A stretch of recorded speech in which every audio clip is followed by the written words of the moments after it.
할렐루야, 축복하십니다. 만나서 행복합니다. 네. 오늘 요한복음 12장 24절 말씀 너무 유명한 말씀이죠. 우리 24절만 다시 한번 고백하십니다. 24절 시작. 내가 진실로 진실로, 여기 요한복음에 진실로 진실로, 이게 25번, 조금 있다가 25번 나옵니다. 진실로 진실로, 이게 마태나 마가나 그 다음에 누가복음에서는 이렇게 이런 반복이 나오지 않습니다. 이게 요한만이 가지고 있는 아주 독특한 그런 강조어법이에요. 본래 의미의 말씀으로 의미의 말씀은 아멘 아멘 그거예요. 우리가 아멘 하잖아요. 그게 진실로라고 하는 뜻입니다. 처음부터 다시 읽습니다. 내가 진실로 진실로 너희에게 이르노니 한 알의 밀이 땅에 떨어져 죽지 아니하면 한 알 그대로 있고 죽으면 많은 열매를 맺느니라. 여기 보시면 여기 이제 밀이 있습니다. 한 알의 밀알이 있습니다. 이 밀이 어디에 떨어져요? 땅에 떨어집니다. 땅에 떨어지는데 두 가지로 나타나게 되죠. 땅에 떨어져서 이것이 어떻게 하면 죽으면, 가정법이죠. 그러니까 이 밀이 땅에 떨어져서 죽으면 그 다음에 어떻게 되죠? 끝나죠. 그게 아니라 죽으면 많은 뭐예요? 많은 열매가 나온다. 그 다음에 똑같은 밀인데 이 밀이 땅에 똑같이 떨어졌어요. 떨어졌는데 이 밀이 어떻게 해요? 살면, 안 죽었다는 이야기는 살았다 그 이야기죠. 이 밀이 살면 어떻게 되냐면 계속해서 사는 것이 아니라 한 알의 밀로 끝난다 그 말입니다. 그러니까 이 결과가 무엇에 의해서 나타나게 되는가? 이 둘 중 하나입니다. 그러니까 죽느냐 사느냐에 따라서, 죽으면 죽는 것으로 끝나는 것이 아니라 많은 열매를 맺을 것이고, 만약에 이 밀이 내가 왜 죽기는 나 그냥 살아야죠, 그리고 본인 스스로의 생명을 끝까지 고집하고 가지고 있으면 그 생명이 더 풍성해지는 것이 아니라 그 생명 하나로 끝난다고 하는 거예요. 그러면 이 말씀을 지금 누구에게 해주시고 있느냐면 바로 헬라인들에게 하고 있습니다. 그 앞에 보시면은요, 여기 본문의 말씀을 시작할 때 여기 헬라인이 등장하거든요. 이 헬라 사람들이 누구냐면 그리스 사람들이에요. 이 사람들이 왜 지금 예루살렘까지 왔는가? 명절이 됐어요. 그 명절이 바로 유월절이라고 하는 명절이거든요. 그 명절이 돼서 헬라에 살고 있었던, 그리스 땅에 살고 있었던 유대인들이죠. 그들을 가리켜서 우리는 디아스포라라 그래요. 원래 여기 살다가 흩어져서 외국에서 살았던 사람들, 그 사람들은 디아스포라라 그러거든요. 그 사람들이 유월절 명절이 돼서 예루살렘 성전에 온 거예요. 성전에 와서 소식을 듣습니다. 무슨 소식이냐면 죽은 나사로를 살렸다. 근데 그 살린 사람이 누구냐면 예수다. 그래서 도대체 그 예수가 누군가 궁금한 거예요. 그래서 그 궁금증을 가지고 있었던 이 헬라에서 온 이 유대인들이 예수님을 만나고 싶은데 직접 만날 수는 없고, 그래서 빌립에게 가서 청합니다. 좀 예수님을 좀 만나게 해달라고. 그러니까 빌립이 자기 형제 안드레에게 가서 이야기합니다. 그래서 빌립하고 안드레가 같이 예수님에게 와서 예수님에게 지금 그 헬라 사람들의 주님을 보고자 합니다. 그렇게 알려주는 거예요. 여러분, 여기에서 그 당시에 12제자 가운데 수제자가 누구냐면 누구죠? 베시로 시작하죠? 베드로예요.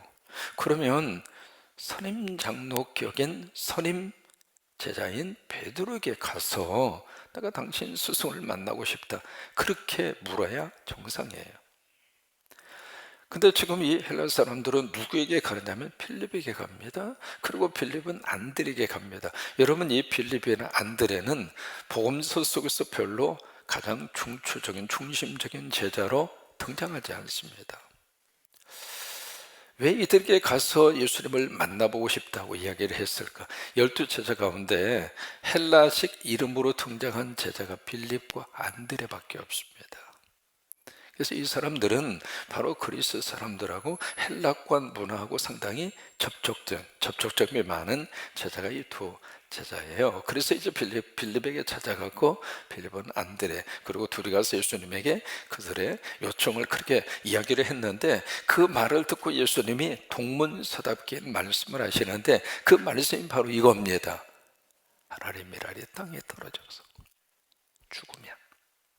죽음으로 모든 것이 다 끝나고 그것으로 모든 것들이 완벽하게 그것으로 사라지는 것이 아니라 죽으면 오히려 많은 열매를 맺을 것이다. 그러면서 이 말씀과 더불어서 거기에 계속해서 무슨 단어가 나오냐면 영광이라고 하는 단어가 나옵니다. 23절에서도 영광이라고 하는 단어가 나오고요, 그 다음에 28절에서도 영광이라고 하는 단어가 나와요. 거기서 이제 아버지께서 영광을 받아 주옵소서. 그러니까 하늘에서 음성이 들려옵니다. 내가 이미 영광을 받았고 앞으로도 너를 통해서 영광을 받을 것이다. 그 다음에 계속해서 이제 32절 이하에서 무슨 말씀이 나오냐면 인자가 들려야 하리라 라고 하는 단어가 나옵니다. 이게 지금 전부 다 연관성이 있는 말씀이거든요. 여기서 하나의 미랄, 이 미랄이 지금 누구를 지금 비유하고 있을까? 머릿속에 떠오르잖아요. 누구를 비유할까요? 예수님이에요. 예수님. 그러니까 지금 예수님을 지금 비유로 그렇게 말씀을 하시고 있거든요. 바로 예수 그리스도가 지금 무엇을 앞에 두고 있는가? 십자가예요. 십자가를 지금 말씀을 하시면서 바로 그들에게 이 미랄로 비유가 되고 있는 이 예수 그리스도가 땅에 떨어져 죽는다. 이게 바로 십자가의 죽음이잖아요. 이 십자가의 죽음이 바로 무엇인가? 영광이라고 하는 거예요. 어떤 면에서 영광이 되는가? 이 영광이라고 하는 것은 보내신 분의 뜻을 행하는 것이 영광이에요. 한번 해보실까요? 영광이란 나를 보내신 분의 뜻을 이루는 것, 그게 영광이에요. 그러니까 우리가 생각하는 영광과 오늘 복음서에서 말씀하시는 영광의 개념의 차이가 있습니다. 일반적으로 우리가 생각하는 영광은 남들보다 높은 자리에 올라가서 그 자리에서 스포트라이트를 딱 받고 내가 어느 한 자리에 딱 등장하면 거기에는 모든 사람들이 90도로 인사를 팍 하면서 뭐 어떤 그런 세상적인 의미에서의 영광을 우리들이 생각을 하는데, 성경에서 말씀하시는 영광은 그게 아닙니다.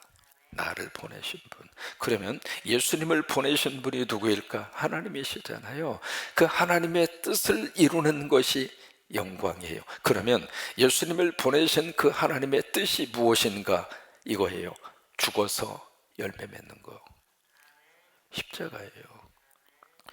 그러니까 여기 영광이라고 하는 단어가 4번 나오는데 4번 나오는 영광의 뜻이 바로 예수 그리스도의 죽음이에요. 그 죽음을 그 다음에 들려야 하리라 라고 하는 말씀으로 말씀을 계속해서 해주시고 있는 거예요.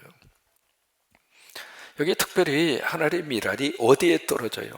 땅에 떨어집니다. 그러면 땅이라고 하는 것은 성경에서 무엇을 의미하는가? 인간입니다.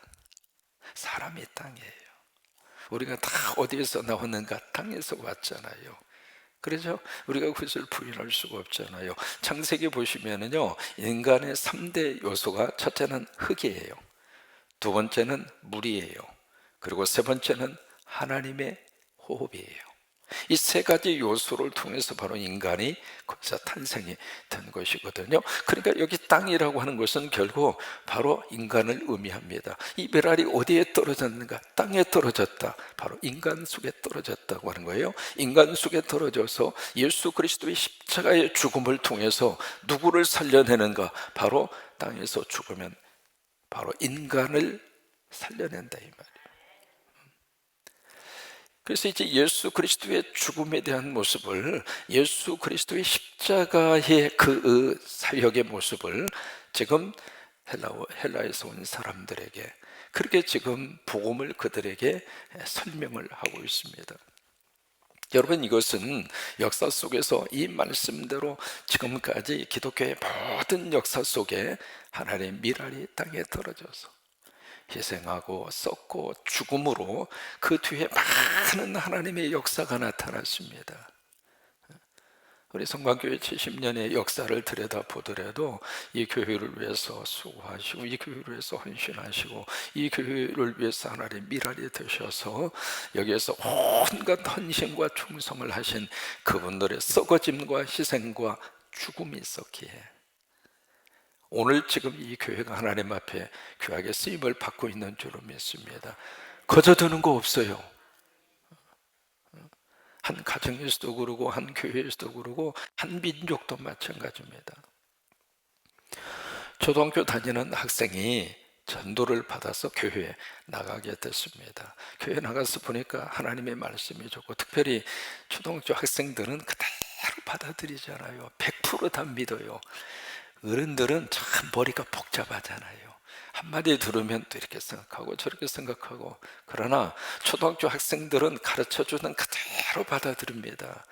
근데 이 아이가 교회 학교 다니면서 성경을 공부하는 가운데 천국에 대해서 이 초등학교 학생이 딱 확신이 드는 거예요. 그러면서 걱정이 되기를 드는데 엄마 아빠가 아직 교회 안 나오는데 예수 안 믿는데 그러면 어떡하지? 그럼 지옥 가잖아. 그럼 어떡하지?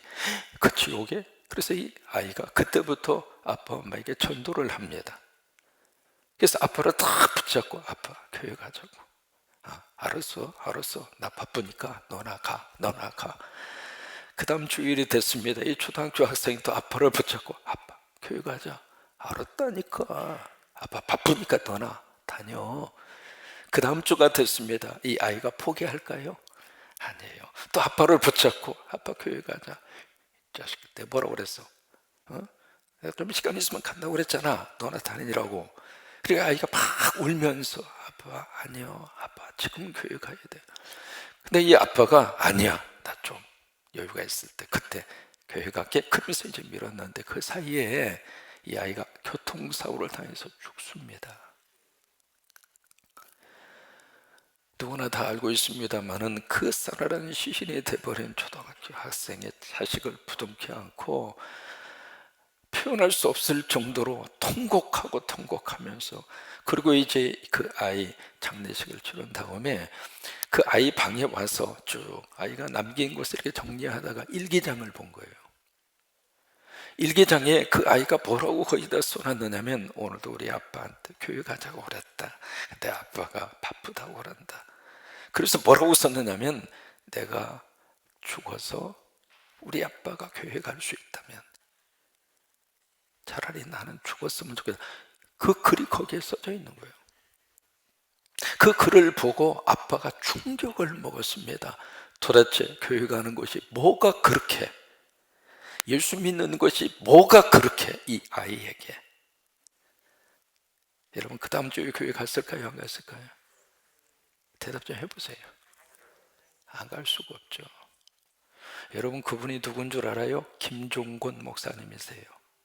CCC라고는 한국 대학생 그 단체를 통해서 우리 한국 사회 속에 참 젊은이들에게 복음과 그리고 전도 구령력에 불타올랐던 분이 김종곤 목사님이세요. 그분이 그렇게 해서 신앙생활을 시작한 거예요. 여러분 그 가정에 그 아이는 하나님의 미랄이에요.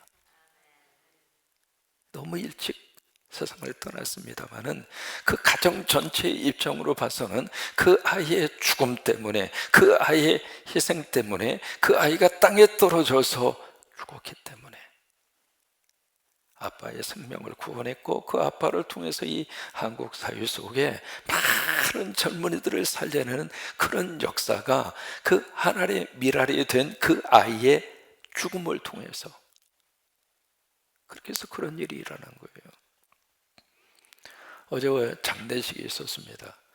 제가 장례식 침례 요청을 받으면 거의 저는 거절하지 않고 갑니다. 특별히 어제 장례식 같은 경우에 있어서는 어머님이 우리 교회에 나오시고 어머님의 따님이 우리 교회에 나오시고, 근데 코로나가 되다가 보니까 어머니도 그러고 그 따님도 그러고 별로 이제 교회에 못 오셨습니다. 근데 거기에 아들이 세상을 떠난 거예요.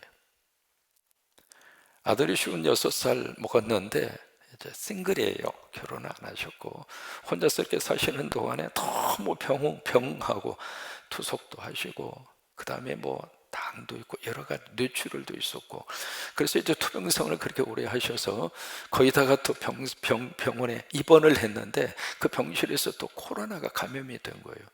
그러다 보니까 뭐 격리가 됐겠죠. 별로 가족들하고도 접촉도 그렇게 차단이 되어져 있었겠죠. 그러다가 이 집은 56살에 세상을 이렇게 떠나게 되는데, 전부 가족 그 어머님하고 그 누님 외에는 전부 다 신앙생활을 안 합니다. 안 하니까 이 동생 이 저기를 보낼 때 유교식으로 하자고, 그게 이제 분위기였던 모양이에요. 근데 신앙생활 하신 우리 교회 나오시는 그 어머님이 꿈에 목사 같은 사람이 나타나서 이제 가운을 입고, 그러니까 목사라고 하는 것을 기억을 하셨겠죠. 그 사람이 와서 아들을 다 붙잡고 위해서 기도하고 그 아들을 데려가더라는 거예요. 그래서 어머님이 야, 우리 아들 그렇게 보낼 수 없다. 목사님 오시도록 해서 우리가 예배로 보내드리자. 그래서 어제 예배를 드렸거든요. 그 장례식 예배를 하면서 그렇게 말씀을 드렸어요. 바로 여기에 이 아들이, 이 동생이 여기 있는 가족들에게는 하나의 미랄이 됐으면 좋겠다. 이분이 세상을 떠나면서, 이분이 가면서 우리 남아있는 우리들에게 죽음이 끝이 아니라 죽음 이후에 천국이 있다고 하는 것을 어머니의 꿈을 통해서 보여주시고 있지 않느냐. 그러니 이렇게 장례식 치른 다음에 여기 있는 온 가족들이 예수 믿었으면 좋겠다고. 어떤 면에서 그 가족의 식구들에게 있어서는, 형제들에게 있어서는 그 사랑하는 그 동생의 죽음이, 아니면 형님의 그 죽음이, 그리고 그 사람의, 그 한 사람의 죽음이 죽음으로 끝나지 않고 그 가족 식구들에게 있어서는 더 멋진 복음의 열매로 그렇게 맺혀질 수 있는 하나의 미랄이 된 거란 말이죠. 우리 한국 땅에 들어와서요, 개신교 우리 역사 가운데 최초의 선교사가 누구냐면, 여러분 많이 들어보셨을 거예요. 누구냐면 토마스 선교사입니다. 토마스라고 하는 선교사. 이분이 어디에서 태어났냐면 영국에서 태어났습니다. 영국의 웨일즈라고 하는 그곳에, 거기서 목회를 하시는 목사님 아들로 태어납니다. 이분이 이제 그렇게 태어나셔서 이렇게 청년 시절을 보내다가 하나님의 은혜를 받고, 이분이 목사가 된 다음에 런던 선교회에 파송을 받아서 어디로 떠났냐면 중국 상해로 선교를 위해서 떠납니다. 떠나기 직전에 캐롤라인이라고 하는 사람을 만나서 결혼을 합니다. 그래서 신혼 부부가 된 거죠. 이 신혼 부부가 영국 런던에서 상해로 가는데, 그때만 하더라도 배를 타고 무려 5개월을 항해합니다. 지금이야 비행기 타면 쏙 갈 수 있습니다만은 거기서 거기까지 선교하기 위해서 가는 거리가 5개월이에요. 배를 타고.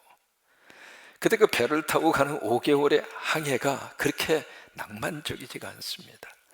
막 시달리고 이렇게 시달리고, 그러다가 이 신혼 부부인 그 사모 캐롤라인이 중국 상해에 도착하자마자 병에 걸려서 세상을 떠납니다. 여러분, 선교사님들이 가장 고통스러운 것이 바로 뭐냐면 선교 현장에서 사랑하는 사람을 보내는 거예요. 내가 여기 오지 않았으면 안 죽었을 터인데. 그 죄책감, 그 미안함, 그것이 가장 견디기 힘든 선교사님들의 아픔이에요. 그래서 이제 사모님이 거기서 선교도 해보지 못하고 세상을 떠나고 나서 그 다음 해에 그 상해 전체를 책임지고 있는 선교본부의 책임자하고 이 토마스 선교사님하고 의견이 맞지 않았어요. 그래가지고 거기서 이 토마스 선교사님이 나 선교 그만하겠다고, 그리고 선교사 사직을 합니다. 선교의 꿈을 안고 왔던 이 젊은이가 자기 아내는 세상을 떠나고 선교 본부하고는 갈등이 일어나고, 그렇게 해서 이제 그런 식으로 시간을 보내다가 이분이 언어 능력이 굉장히 탁월했던 분이에요. 그래서 뭘 하느냐면 거기에 상선들이 있어요. 이 장사하시는 분들의 통역으로 그렇게 이분이 일을 합니다. 그렇게 해서 이제 하루하루 이렇게 보내시다가 거기에 지푸라고 하는 중국의 작은 도시에서 누구를 만나느냐면 조선에서 온 천주교 교인 두 사람을 만납니다. 그 사람을 딱 만나서 조선이라고 하는 나라의 이야기를 들어요. 그 이야기를 듣는데 그때 토마스라고 하는 이 사람의 마음속에 내가 조선에 복음을 전해야 되겠구나, 그 마음이 들어간 거예요. 그래서 어떻게 하면 내가 조선에 들어갈 수 있을까 루트를 쭉 그렇게 살피다가 마침 1863년 제너럴 셔먼호라고 하는 상선이, 그러니까 무역을 하는 배죠, 그 배가 조선에 들어간다고 하는 소식을 듣고 그 배에 통역관으로 그 배를 올라타요. 그렇게 해서 이제 어떻게 돼서 대동강까지 와요. 오는데 그때만 하더라도 철저히 쇄국 정책이에요. 요의 문물에 대해서는 철저히 차단을 하고 있었던 그때거든요. 결국 조선군 병사하고 이 제너럴 셔먼호 사이에서 서로 격투가 일어나고 싸움이 일어나게 되고 결국 그 배에 타고 있었던 모든 사람들이 다 죽어요. 죽는데 그 가운데 한 사람이 누구냐면 토마스 선교사예요. 이분이 1866년 9월 2일 대동강변에서 참수형을 당합니다. 그때 이분의 나이가 27살입니다. 여러분, 우리 자식 27살 된 우리 자식이 이름도 듣지도 못한 그 나라에 가서 보험도 제대로 전하지도 못하고 목이 잘려서 죽었다고 생각해 보십시오. 그렇게 해서 토마스 선교사가 세상을 떠납니다. 말 그대로 땅에 떨어져서 죽었습니다. 우리가 보기에는 참 비참하고 우리가 보기에는 어떻게 이렇게 허무하게, 그 생각이 들 수밖에 없는 죽음이잖아요. 그래서 땅에 떨어져서 토마스 선교사가 죽었는데 죽은 것으로 우리는 끝났다고 생각했는데 끝난 게 아니었습니다. 그 다음에 어떤 역사가 나타나게 됐는가, 하나님께서 많은 열매를 그를 통해서 맺게 하셨어요. 여러분, 첫 번째 그 열매가 누구냐면 그의 목을 쳤던 병사가 박충권이라고 하는 사람이에요. 박충권. 그 목을 치는 그 병사에게 토마스라고 하는 이 선교사가 자기가 죽으면서 빨간 뭘 하나 이렇게 준 거예요. 이렇게 마지막 죽는 사람이 주니까 나도 모르게 덥석하고 받은 거죠. 받았는데 그걸 받아가지고 보니까 뭐가 이렇게 글씨가 있고, 그래서 그게 궁금하니까 한문 성경이었거든요. 궁금하니까 그래서 읽다가 참, 여러분, 말씀을 가까이 하면 성령님이 역사하세요. 이 말씀 속에 성령님이 있거든요. 말씀 속에 글씨로 끝나는 것이 아니라 지금 여러분 필사하실 때 필사하는 순간에 성령님이 여러분과 함께 하세요. 한 글자 한 글자 쓰면서 성령님이 여러분들을 만지셔요. 여러분, 큰 은혜가 임할 줄로 믿습니다. 그러니까 말씀을 가까이 하니까 전혀 모르는 말씀인데 말씀을 펼쳐서 읽는 순간에 그 안에 성령이 역사하셔서 박충권 이분이 예수를 믿어요. 나중에 이분이 영수가 됩니다. 영수는 지금으로 말하면 안수 집사하고 장로를 그때는 영수라고 그랬어요. 우리 한국 초창기의 좋은 교회 지도자 박충권, 그분이 하나님 미라로 죽었던 이 토마스를 통해서 열매를 맺은 거예요. 여러분, 그것으로 끝나지 않았습니다.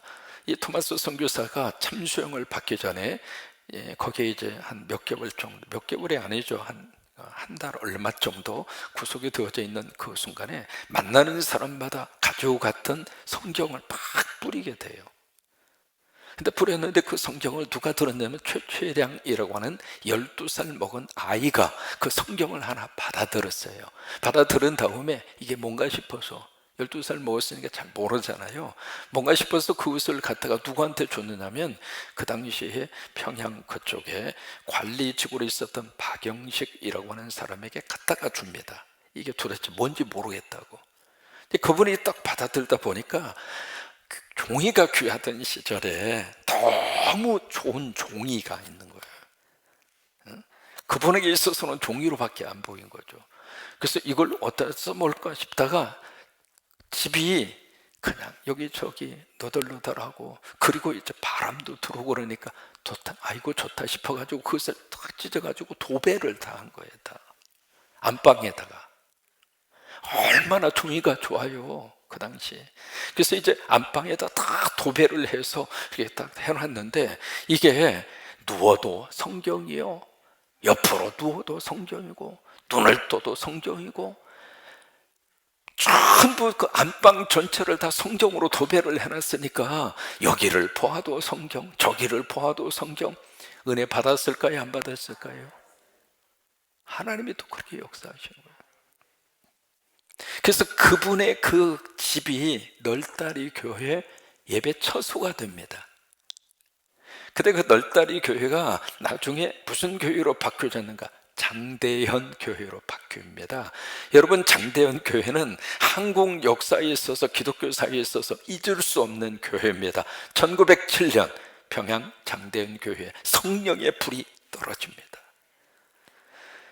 여러분, 오순절 다락방 사건 이후에 동양에서 있었던 가장 뜨거운 성령의 은혜가 1907년 장대현 교회에 임합니다.